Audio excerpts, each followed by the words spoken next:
Jimelang Rathe, how are you doing? I hope you're peachy. Please go check out the previous post to gauge your bearings. Lest you should complain of next thing and next thing you're out of my video without even getting edified. Come on, like hang 10, okay? Go check out the previous ones and then gauge your bearings. Alrighty. And please go to my YouTube page and subscribe there, guys. There's a spell going on there. And I'm talking about Jezebel right now. Better. And I'm like, God is going to be my healer. Anyway, guys, listen up, right? Romantic love. I was talking about how it is so important. How God himself describes our indiscretion or our rebellion against him as adultery, and this is because the Lord recognizes and indeed has created it in that way, romantic love as the most influential to chart a person's direction. That when such influence comes into your life, you can totally either change your mind about something or stay on the right track, or change your mind into a good position direction. Okay, now Satan is the be all and end all of baddest adulterer, and he was kicked out of heaven. Do you understand what I'm saying? And this is because of his infidelity against God. Now, when you get kicked out of a relationship, you guys, by umuntu that you still kind of love, or a person, you know, you don't know what you got till it's gone. It's like being underestimated by a dude that you've been dating. I would know. I was in a relationship with one for 5 whole years. I thought I jump up and down so as a kangaroo. Namhlanje lo muntu, one would think ukuthi uyangi zonda. You would imagine that all of the stuff that he has done to me using witchcraft is because of hatred, but no, it is passion gone wrong.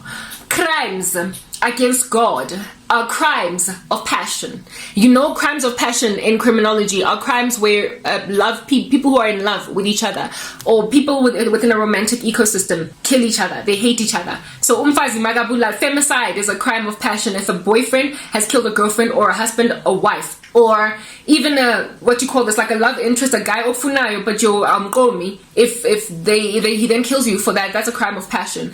These are the kinds of people, like if you think how crimes of passion tend to happen, like I said, in the earlier analogy that I was using, a man walks into his wife having an affair with another man and shoots both people dead, right? It's just a lot of wrath that all of a sudden rises up, in a great feeling or sense of betrayal that causes a finality. It's like, if I can't have you, no one can. There is no more poignant an emotion than romantic love. We don't feel the same way. We don't get the same giddiness, the same excitement, the same power when we, you know, love our moms, or love our dads, or love our babies, our kids, or love our pets, or love usually the kind of love that makes you jump up and down, or feel like you feel alive. You feel alive, like you really feel alive when you fall in love. It's romantic love. You don't feel that way when you meet a friend that you like, a new chick that you know you gel together and grand. Yeah, but you don't go home and say, I met this girl to your mom. I spoke about that, right? But if you meet Jabu, it's like, oh, I met this dude, his name is Jabu, and you literally cannot deal. You wake up in the morning and your heart is still like, yo, and power to heal, but it also has power to devastate, right?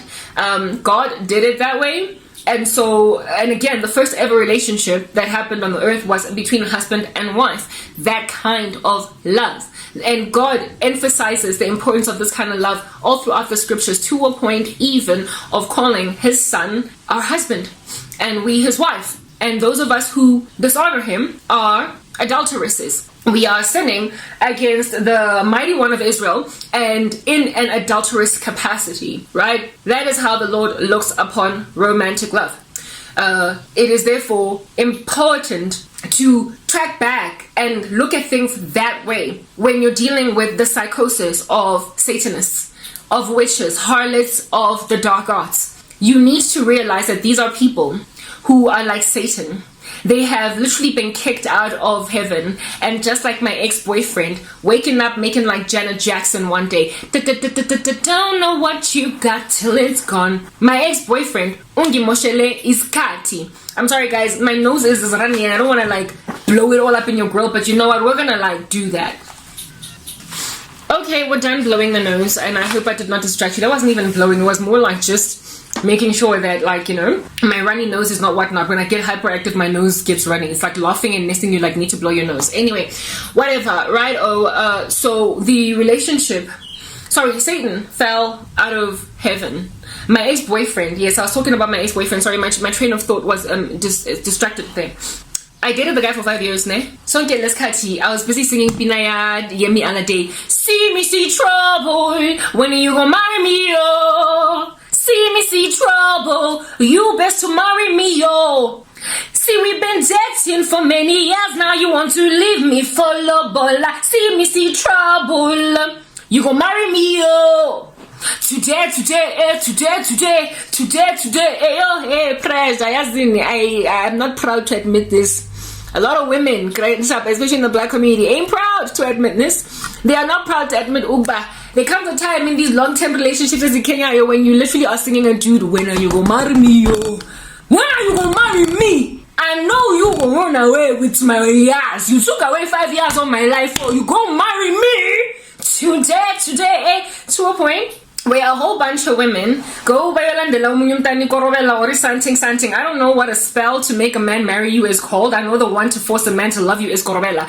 Yeah, ulanda that kind of witchcraft. There's so many of my former friends. But we back off and bantumpileng banyetse banna baba jisitseng.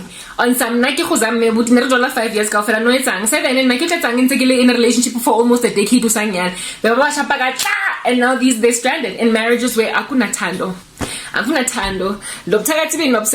Anyway, I was in the same knot and a bunch in a predicament as these ladies. A boyfriend, a busy, jola lana, gumnandi. Hey, make out of me an honest woman. You know, cloth here, but I'm not married. Like, I don't want to give you a baby out of wedlock. I'm glad I didn't do that. Because I was broody. I wanted a child, but no, like, marry me.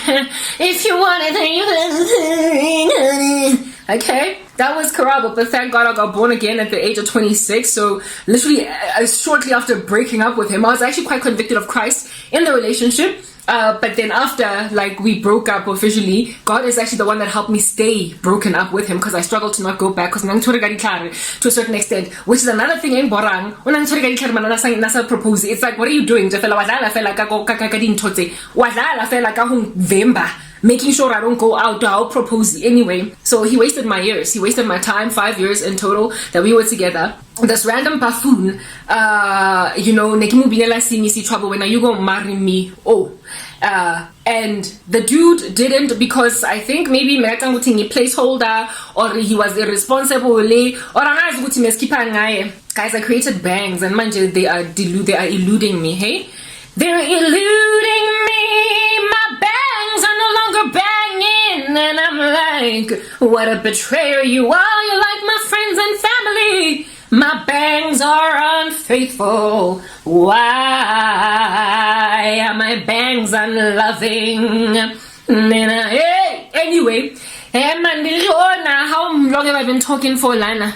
Salon selective, salon shine. Salon selective, salon shine. Let's move on to the next part.